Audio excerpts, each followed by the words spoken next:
Welcome to Desi Return Diaries, Embracing Home Again, the podcast that shares personal journeys and expert insights on returning to India. I'm your host, Avinash Pedi, here to guide and inspire you on your Desi return journey.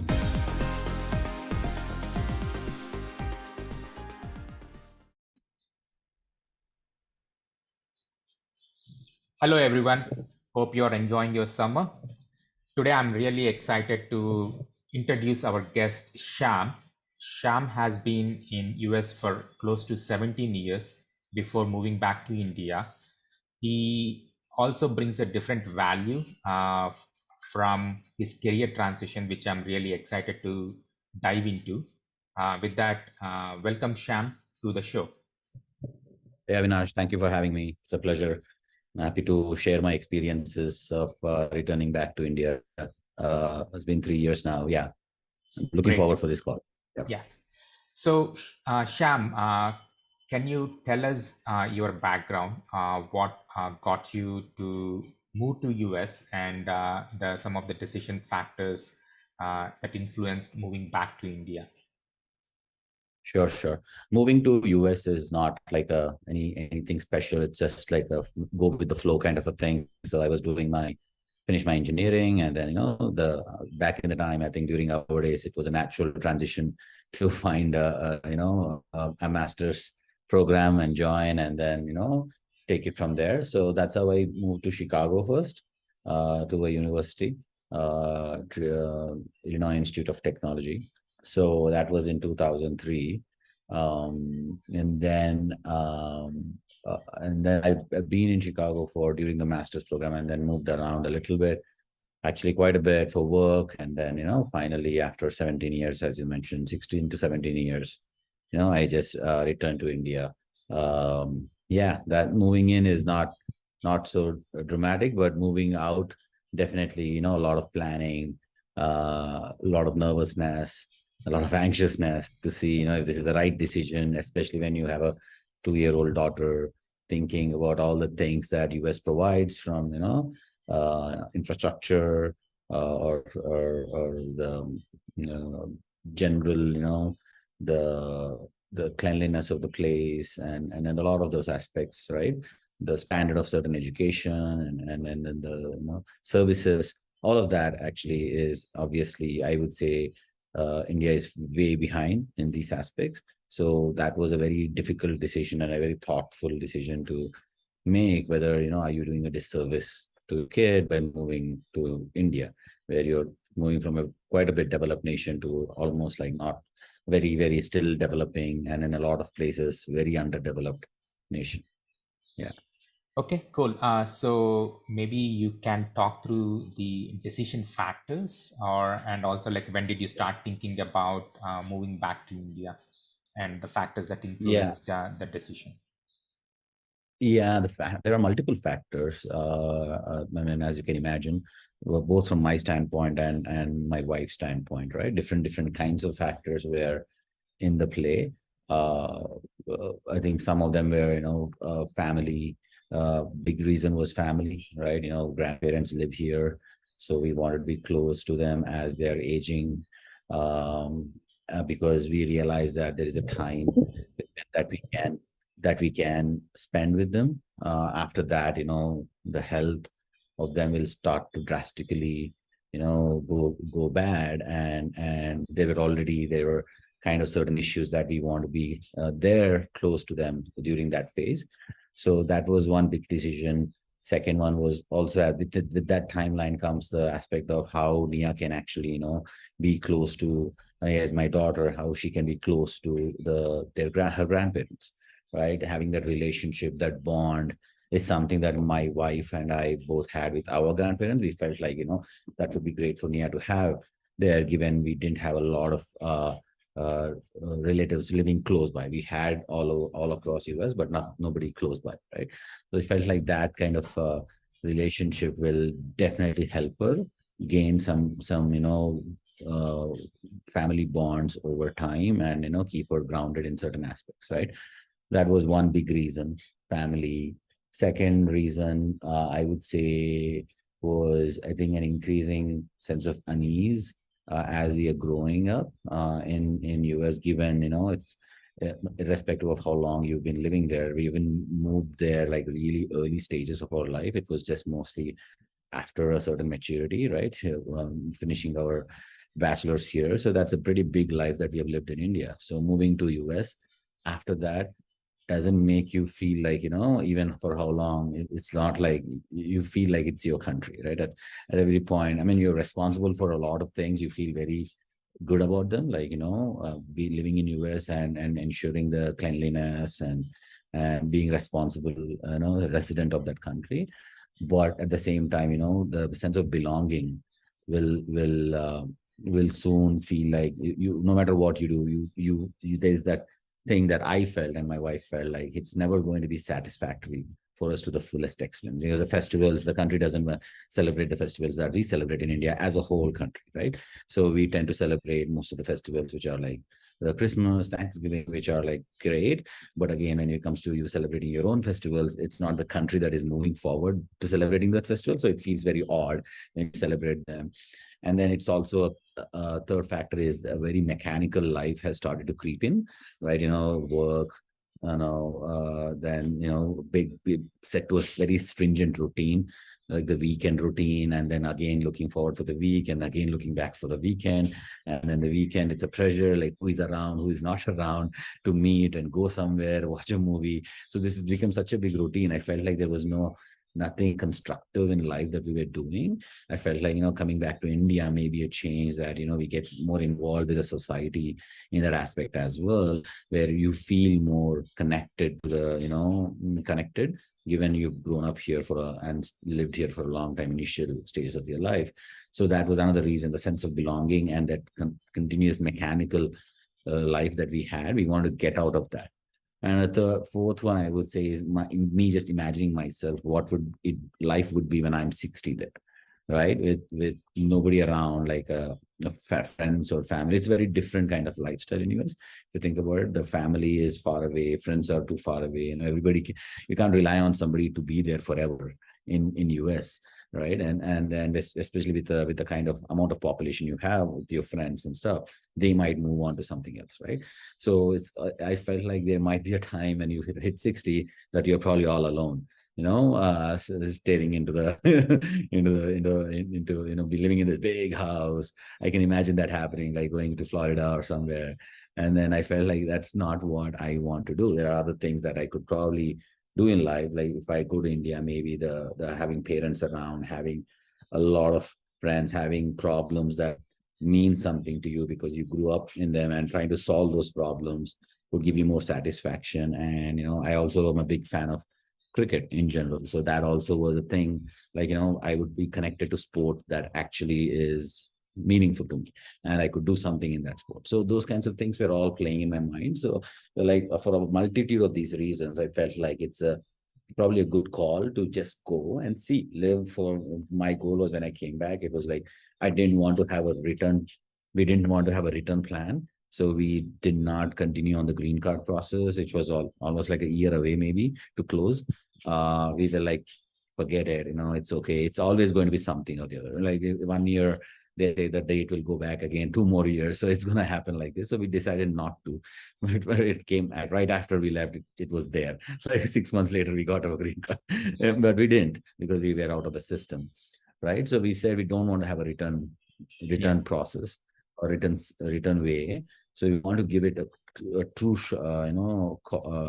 a true, give it a good amount of time in India to make our decision. So that was the goal. So we are looking at, let's spend next 10 years until Nia goes to, whatever college, and see how this goes. And if it's still meaningful after that, and then until then, at least we feel like, we're going to be here. Yeah. Yeah, thanks, Sham, for sharing the multitude factors that influence the decision, and especially people always think like, okay, I'm so close to getting green card, so there is some assurance, so that let me take that step before making that decision. So sounds like, I think you're so determined that you wanted to give it up even though it's so close by, and you want to give your 100% shot of returning back to India. And some of the Yeah. things that you have mentioned, especially the mechanical life, and looking maybe 15 to 20 years ahead, how the life in US could be, and trying to make a decision now so that you can change the trajectory of how your life is going to be, right? I think that's important. Yeah. So instead of leading the life the way it's going to happen versus you making a decision, okay, I'm going to change the path of my life in a certain way. Maybe because you might not have the same flexibility to do that in 10 years when your Yeah. daughter is old enough or whatever it could be. But yeah, Yeah. thanks for sharing those.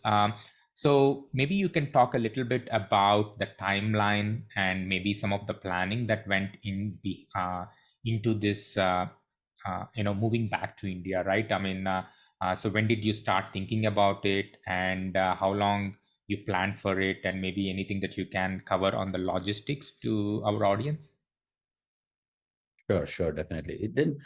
It's not something that it happened overnight for sure, right? It took some meticulous planning on our side. I would say maybe 3 to 5 years as a whole. Like Mhm. these conversations have been happening between me and my wife, right? Initially, I was not going back kind of a person. When I went to US, I really loved it. I loved the freedom and I loved everything about it, right? Initial years, until the life really started to become mechanical. Until then, I was like, enjoying the whole honeymoon stage of US. So I was never thinking that I would ever go back, because I've seen a lot here with respect to aspects of family or whatnot. I always wanted to, be myself and be free wherever, and that was US gave me that. So I would be, I would actually attribute a lot of current situation in my personality or finance, financial positioning, everything to US. So that is something that I would never, regret for. So US was like the place that I never wanted to leave. And then, then we had a lot of conversations, about how life has started to become more mechanical. Even the work has changed in US, where, initially there was like this American dream and there is 9 to 5 work-life balance and all of that stuff, right? Then suddenly you started noticing that work-life balance started to take a hit, right? Everybody has been working crazy hours, even in US, especially in IT side of things have been really changing a lot. Then obviously all these other things started to creep in. So around, I feel like we moved back in 2019. So working backwards around, I feel like I would say 2014 that we started to have initial conversations, right? Mhm. Uh, initially around 2012, 11, I would still be like, no, no, no, I'm not going back. That was at least 10 years into me living in US, and I was still of the opinion that I don't want to go back, right? And then after that, I was traveling a lot and all of that stuff was happening. And then Shilpa was like, no, who is my wife, she was more like, maybe we should start thinking about moving back because there is, family and all of that stuff. Initially, I was still saying no, no, no. But later on, I got a sense. I've seen other people, I've seen older Indians living there and all of that. And I felt like maybe I want to give it a shot in India to see how it goes. And then from there, I think we talked about a few things, right? Planning wise, we came back to India a couple of times in between just to understand how things are. We looked at different places to buy houses, all of that, because I felt like a few things that if you're moving back especially with a kid, which happened in 2017, right? So we knew that kid is going to be on the way at some point. So especially with a kid, it's important factors would be like, your schooling system, Mhm. what kind of schools do you have? So that research needed to be done. Second is how can you place yourself in a financial position, which is going to be, which is not like you go there and you work so hard again that you really don't get the benefits of moving back to India. So that kind of a financial, positioning was important. Like, what does that mean? Right? How much investments do you need to have? What kind of, wealth you need to build up to make that happen? Right. So that was one aspect again. And in general, outside that, we were just talking about job opportunities, right? If you move to India, your job opportunities are not going to be as many as you would typically get in IT when you are staying in US, right? The kind of job opportunities also matter, right? You might get a lot of jobs, may not be financially viable, may not be culturally, a good fit for you because you worked all your life in US. So a lot of those factors will also need to be considered. So like these three things were big factors, like, my daughter's or the kids' adjustment to schooling and the kind of schooling she can get, and then the financial health of your family and what you can be, and mostly the employment side of things, right? These three factors were a big set of things. So we started coming back and checked out a few areas when it comes to wealth side of things, like having a house. We felt like would be good, a paid off house. Like, so we go in, we don't have to worry about now we have to now buy a house and all of that stuff. So they started basic, like we need one house where we can go in and say that is there, which has no loan on it and all of that. That was very important. You go in, it's there, right? You don't have to worry about your job for living in a house, right? That was one aspect. Then we talked about what kind of school, right? We researched a couple of schools. We felt like a really good, especially in Hyderabad, compared to a lot of other schools because of its history over a lot of years, and other friends who have sent their kids there. So a lot of that research has happened, and we zeroed in on one school actually, but came here, found a couple of more schools which were decent enough, right? And then we talked about how we should have enough savings so that the what, no matter what, because of the job market and all of that stuff, we were always confident that we'll have jobs because so much of experience we've had. There was no way that we were not going to have jobs. We are valuable in a lot of places. It's a matter of making sure that you are covering your base for situations which you are not foreseeing. So making sure that that saving plan is set for the entire education of your kids, for your family, for a certain timeline. So that kind of stuff had to be done. So we made sure we invested in a house like 3 years, so 4 years before, 3 years before we moved in. We moved back to India, knowing that we will move at some point was enough. Maybe may not be happening at that point when we were in US, but we still wanted to invest so that if it was a plan that we would not go through, at least we'll have some kind of investment made, which we can always pull back, right? That was the idea. So the schools were ready that we went research, and we started looking out for our jobs. Now, my wife used to work for a multinational international company, so it was easy for her to transfer of job. For me, it was more like I need to find something which will keep me happy at the same time, because I was not in a multinational company. So there I started working with some people that at my work who had connections in India. That's how I actually got placed into one of the got opportunity to start something in India myself, right? Or actually part of that company, which then changed a lot. But the idea was to find something in US and work with that in India, because you don't have a big cultural change or come in and start looking for jobs all the time. So those were the decisions we made. And I think, to be honest, we were like, a couple of things were really clarified, like wealth and the school situation and all of that. Generally, the mindset was also changed. We made sure that our mindset was done, set, that we are going. Don't think about all these things. You will have a lot of these news come in. Suddenly, so much crazy news that when you're in US, that you notice that, oh, in India this has happened. In India somebody was lynched. In India somebody was thrown acid on them. Things like that. These are definitely happening, but when you are in US, you get scared of this, and you will question like, do we really want to move back to country like this? That way, it's obviously not like that everywhere, right? It's not a wild west situation. Yeah. So it's more like, okay, fine. So we made ourselves mentally strong to make that decision first, and then the last was the job employment, right? That was around 2019 when we really started to things have happened family wise also, that certain health things had to be considered of my parents and in-laws and everybody, that we had to move back for that reason. But also that was a year where we also got some employment confirmations that, okay, this is what it is, you can go back now. And then that's when we pulled the plug. And then we were like, in 6 months we made the decision of final, like, but by then we were already prepared in bunch of ways. So the final decision was done in 6 months. Yeah. No, thanks for such a detailed explanation of all the things that went through in your planning, right? I think in the kids' education, the financial aspect, the career transition, and preparing mentally, to be ready with the move. So maybe if you can, maybe let's expand a little bit on this career transition. I think you mentioned your wife Shilpa is taking a transfer position within that MNC from a US to India?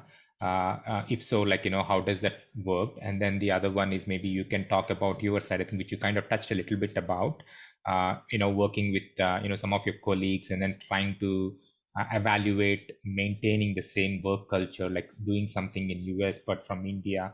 So maybe you can talk through some of those specific details. Sure, sure. The MNC transfer, in most companies, if you're in a consulting MNC, it's usually straightforward, right? Because there's always need for, especially, I would say, US experienced folks to come back and work in countries like India or anywhere else, which is not US, right? Because there is that demand, and they bring in a lot of experience and exposure that they got in US into a local division. So there is, I think, usually it's a no-brainer when you ask for this, because they still want to keep the talent, but obviously they're getting a benefit out of them going back to India, because they're going to bring all that experience with them. But also there's a challenge once you move in, like it's a different culture altogether. The politics of the company, how it is running, the attitude of people, it's a completely different world, right? It's a different conversation after you move, whether you will be able to adjust to it or not, right? But at least somebody who's looking to transfer, and if they're part of MNC, I feel like that's a very straightforward decision to make if they really are looking at that. Some things that they need to make sure is the negotiation part of it. They make sure that they get a good position, they get a good package, and all of that has to happen, and ensure that they are able to dictate certain aspect of their work-life balance terms. So that is one aspect I would say when MNC's transfer is happening. For me, I was able to just become from where I was in a company where I was a VP of engineering. It was very straightforward for me in a sense. As I spoke to them, there was a need for my talent in that company. So it just came out, and I started my own company here, and contracting to that agency, because that company actually through my agency. And I started, scaling up my company, taking on more such similar domain products across various clients. So that helped me to still maintain a culture that I'm used to, because I'm still working with the same people, but also build a team here whom I'm grooming along the way, how to think globally, how to think, different than how you're typically used to when it comes to, work, your work ethic, your presentation, your communication, a lot of these things I'm able to, make those calls and help people in my company. So that helped me a lot. But I've seen people who have moved back and joined different organizations here, not able to fit in because of a lot of cultural difference, right? How you work and the focus of your work. There's a lot of different kinds of mentality even at work that I come across sometimes. There's this thing to really stitch together something and just throw it out and then say it's done, right? It's not really stable. There's not enough thought into the quality of the product that you're building. There's always this last minute procrastination. There's a lot of procrastination that everything gets done in the last minute. So a lot of those things happen. I've seen that, and I feel like that's a cultural problem we have across the board, and especially when you come back to India. So that's why it's very important.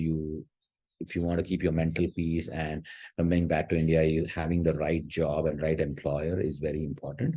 Yeah. I would say people who are coming back to India, figure out a way if you can have a job that is still in US but able to work in India, because that'll give you, because you're already moving into a place with a lot of different things happening around you, especially if you're like me, who has not earned ever here in India before you left leaving the country. You're very new to the way things operate. Never had a house, never ran a house, never managed maids, never dealt with the teachers or the schools or all the crowd here in general. If you have such kind of a problem, then you would want to minimize the amount of unknown factors, right? You want to make sure that you're still able to work at least your work, which is taking majority of the day, is still able to run in the same way that you've been running before, while you figure out these other aspects around you, right? If you have your work also a challenge, then you will start not enjoying the move back, because you will start feeling like made a bad decision, because you have so many different things happening, and your job also sucks, right? So you have to figure out that aspect that way. Yeah. Thanks, Sham. So just curious, while you are planning this transition, have you applied for any positions, or you always had this idea Yeah. that, you have this flexibility with your current company where you could transition, which worked out well, right? I think, you're able to, work with the Yeah. same team from India and able to do that. But have you applied, or any insights that you can provide on that? Absolutely. I have never. I applied for a lot of jobs. I did. I've never thought that I would get a position that I am in right now. When I was leaving, right? So I did apply for a few positions. I did follow up with a few known connections that I had in US who had offices in India. So I was trying to see if there is a way that I can be contributing to their business in India. So I have reached out a few folks, right? General applications, what I found, like through this Monster or Dice, where you get these job opportunities, or Indeed or LinkedIn, Mhm. especially when Indian companies do put in posts. I've never felt that.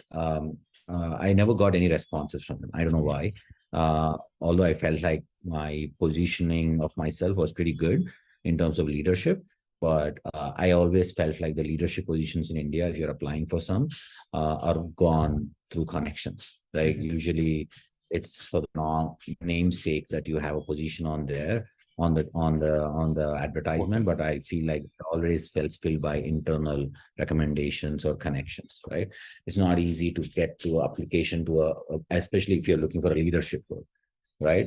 Because but if it's anything else, like you're more about mid management level or more engineering level, I feel like you have a lot of opportunities to get to.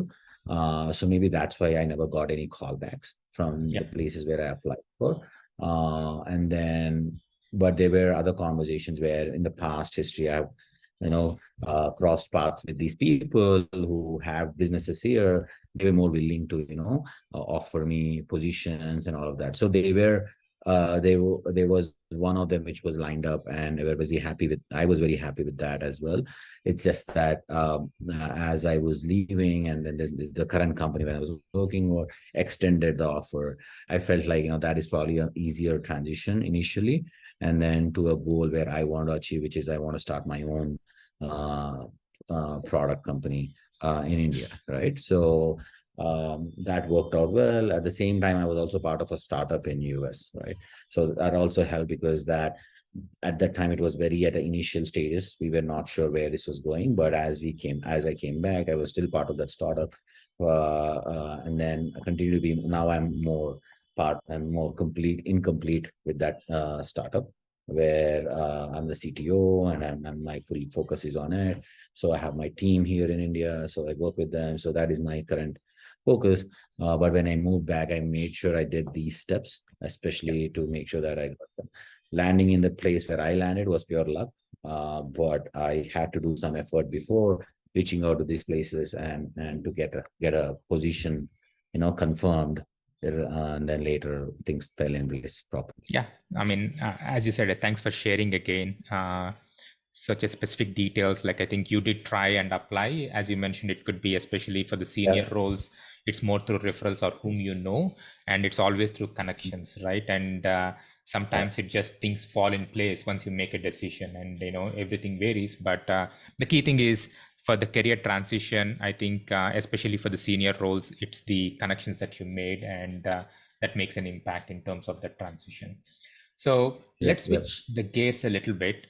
So it's been maybe getting close to 4 years since you moved to India. So how has the yeah, life been in India? And coming from a person who was thinking that you're living the American dream for almost like for the first 10 to 12 years, that's what you want to do, and then you kind of switched where not to have the mechanical life, but curious, I think, how the family has been adjusted, how your flexibility, the social life, and maybe some aspects of anything that you wanted to yeah. highlight. Yeah, I think moving back, obviously, initial days was a lot of excitement, right? I wasn't missing any of America, to be honest. Like, it was not even a single day. The first few months that I thought about, okay, wow, I miss this particular thing heavily or a lot, right? Uh, it felt like I came back to where I was always, you know, and then it felt like I just left yesterday from India, Yeah. just like continued my life here today, right? So I was not missing much, but obviously there was a lot of excitement that covered for a lot of other inefficiencies that are happening around you initially. Then later on, you start feeling some aspect, feeling the heat around, and you start interacting with people, especially in our country where, discipline is lacking, punctuality is lacking. You expect certain things to be done in a certain way. When it comes to your kids, for example, as an example, I could say you rely on a lot of nannies or in US, right? And usually these nannies may not be like their masters or PhDs, but at least are in line with how you want to grow kids, right? In terms of the discipline aspect, the language they speak, and the nuances around making sure you say please, making sure you say thank you, right? All of that stuff. Now you come here, right? You suddenly have no nannies at all, right? You have all they call as maids, right? You suddenly send your kids, see a lot of kids taken by maids. That whole thing changes, right? Your kids start to behave very differently. Suddenly there are no more pleases, suddenly there are no more thank yous. You can start feeling it. Okay, I miss, now you feel like, oh shit, I miss that country because these things I was taking for granted, it's not there here anymore, right? Suddenly you will have somebody come and fix some of the things in your house, right? And suddenly 2 days later it's broken again. Things like that, because they do a lot of jugaad stuff, makeshift solutions, right? But not something that well thought through. So you will start missing that kind of a finishing work. So over time you will start missing those aspects, but I did not miss, especially like, or the lifestyle, or the friends, and in general, or did not miss that aspect that much, right? Because I think the lifestyle here is probably more fluid and more organic. It also actually one of the big key factors for us to actually settle down faster, I think, is also the kind of friends we made immediately after we came back, right? So it's again pure luck. I would recommend people who are moving back to make sure that you find that group really fast. Don't just go and make friends with whoever you want, because you need to find people who sit with you, who can match your mindset a little bit, especially living in US. That kind of mindset is very hard to get. But there were people who came back from US in our community. Luckily, we had connections with them a long time ago. And then there were other people that we met, luckily through them. And that was a good group that we started off immediately 3 months after we moved in, right? And then that's still the same group that we continue with, right? That was really good that you got into a good bubble right away, because as that took away some aspects of fun activities that you do, dependencies with your friends, lifestyle stuff, all of that stuff, that became very organic. You go meet and have a tea, random time. There is no weekend planning to just do everything on the weekend. Randomly we meet on weekends and weekdays and go for lunches together. So things that like that have not made me miss America in those aspects. Yeah. Where I miss that country a lot is in general the infrastructure side of the things, or in general mostly people's attitude towards work. Right, that is where I miss that country. But other than that, I feel like other services and stuff, I think we're pretty good. I mean, but again, it all depends on that bubble that you form. I've seen a lot of people come back and did not like it at all and move back immediately, in a year or two. That is because they came back and met people that they could not gel. Because I see a lot of such people that, I mean, you have to make a choice, conscious choice, to say, I want to keep away from those people, right? Because they probably not the people that you want to gel, because they don't probably match for various reasons, whether it could be their beliefs, whether it could be the way they treat other people, or anything, right? You can make a choice and not make your life more pressured with that kind of acquaintances in your life. So you probably want to make sure that you find the right set of people to live here with. Yeah. Maybe one thing that I want to add on to what you said, I think, especially regarding the social bubble, um, people need to understand that there are a lot of folks who have returned from abroad.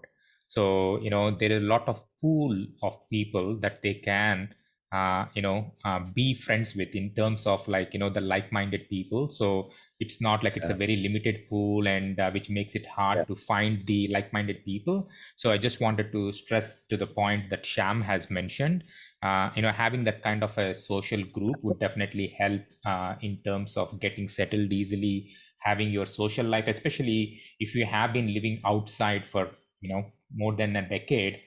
You don't have that network, right? You might have the network of your school buddies, college buddies, but the mindset, the thought process, or whatever you want. I mean, I think having that like-minded people would definitely help to have that social circle and life. um, yeah, so absolutely. yeah, go ahead, Sham. Oh, okay. Yeah, yeah, that's what I said. Absolutely. Yeah. Cool. So is there anything that we haven't covered that you wanted to tell the audience who are thinking about moving back to India? Yeah. Um, I think there are a few things that I think a lot of people probably also worry about healthcare in India, right? When they come back from US, one of the things that is very seamless that we take a lot for granted in US is healthcare, right? I mean, it's amazing how healthcare is in US. Like, you, you your insurance pays for majority of the stuff. You talk about an appointment, you walk into a hospital, everything is, done through a standard procedure and everything. So that is one big change you'll also see here, which is it's not easy in that aspect, right? Not from the payment or money standpoint, because that's always it's very subjective and objective in that sense. But when it comes to finding the right doctors and all of that stuff, that's also something, because I feel like the care here is not very standardized like in US. Care here is still dependent on the doctor that you're seeing. Like in the Mhm. same hospital, you could get completely different types of treatments. Yashoda or whatever, Kamini, you go to Apollo, there you will hear stories of amazing treatments. You will hear stories of very bad treatments. But that is because of the standardization of care, but rather because the doctor you're seeing matters, right? So because they are the standard. So one thing that you want to understand is when you come back, you need to also form a network. It's very important to form a network of these things, like the healthcare network. Then you have your shopping network. Then you have your education, college, whatever kids network. So everything is all about creating a quick bubble for yourself so that you know where to go, and you know that you want to go there because there is somebody else who has been there and has a good experience. That's why you want to go there, because it's not like you can walk into a hospital and you get the best treatment. That is not possible. You have to know somebody.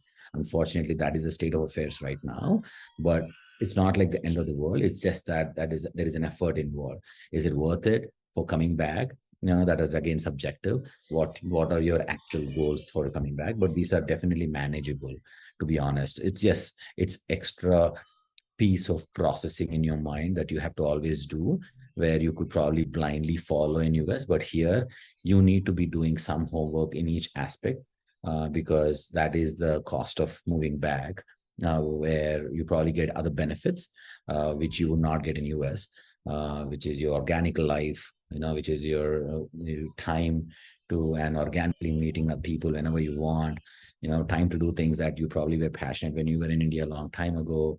We are involved with some, activities. Sometimes as a group, we go to, orphanages, we do some stuff, we donate, and it feels good when you're in your same country. You have these benefits that you can Yeah. accomplish, but that comes at a cost. The cost is, you probably have to spend more time in doing this, right?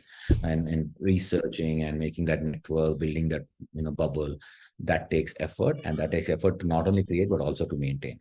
So that is a cost of it, right? The benefits are, again, the cost is that, but benefits are subject to what you're coming for.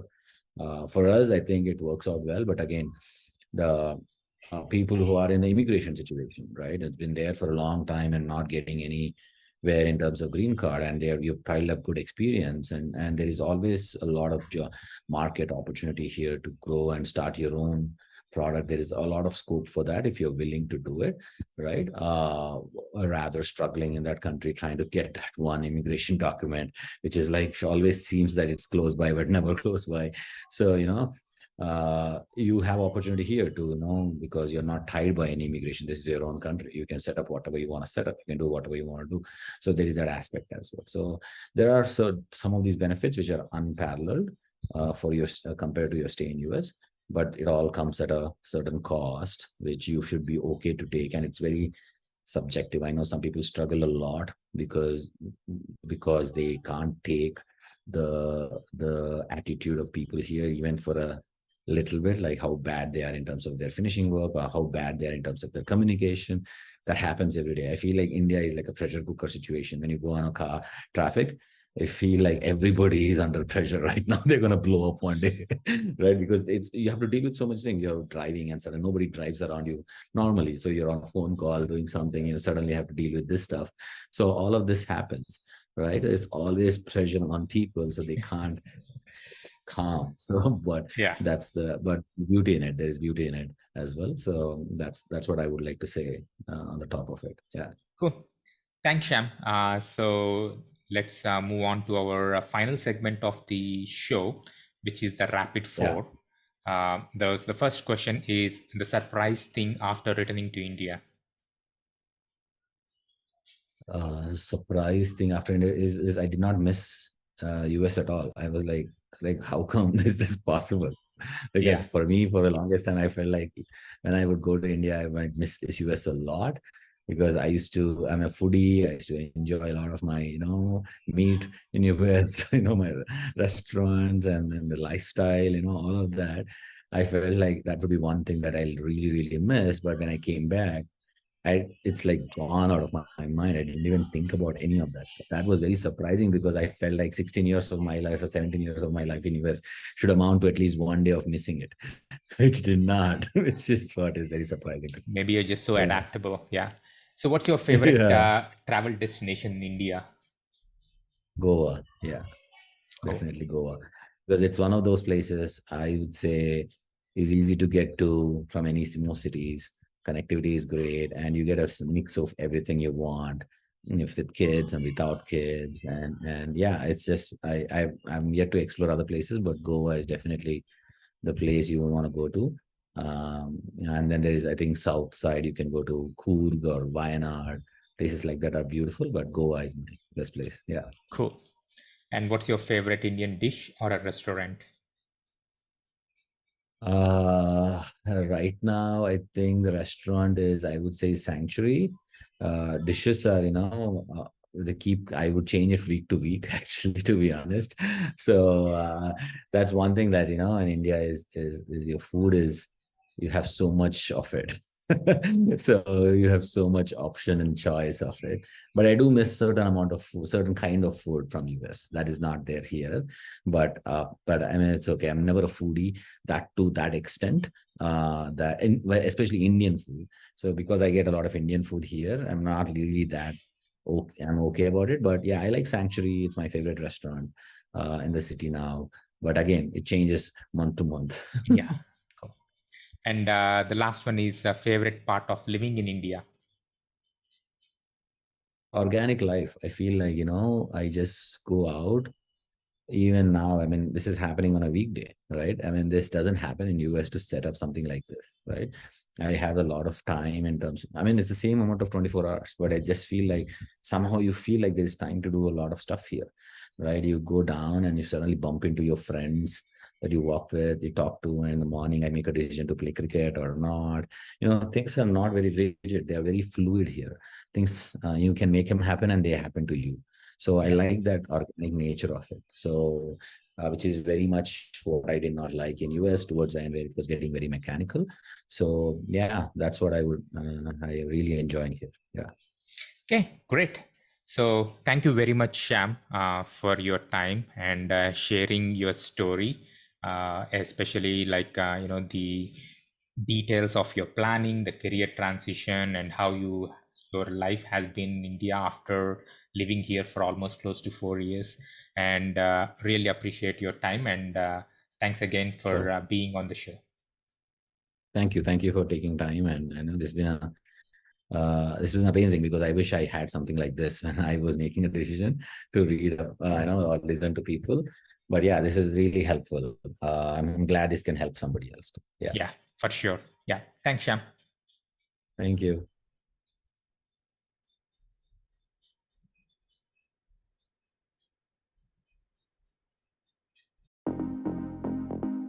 Thank you all for joining us on this insightful journey of Desi Return. If you enjoyed this episode and want to explore more stories and expert advice, make sure to subscribe and hit the notification bell. Don't forget to leave a comment below with your thoughts and experiences.